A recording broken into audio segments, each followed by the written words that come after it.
gudbin walaal daawo waa khayrka waqti sii walaal. suuratu nuun waxay ka kooban tahay 52 aayadood. waxaa jirto 7 aayadood oo ka tirsan suuratu nuun oo markaasi aayad kasta ku dhamaanayso xaraf laba hoos dhigan.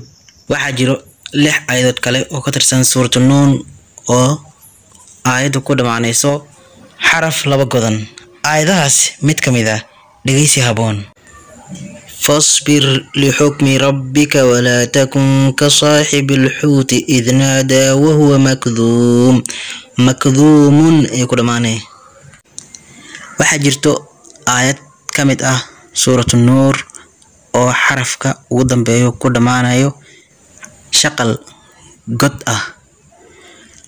shaqal godnin ayuu ku dhamaanayaa.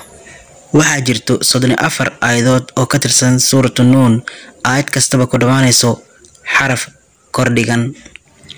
waxaa jirto 3 aayadood oo ka tirsan suuratu nuun aayad kastaba ku dhamaanayso ama xarafku ku dhamaanayo hoos dhig.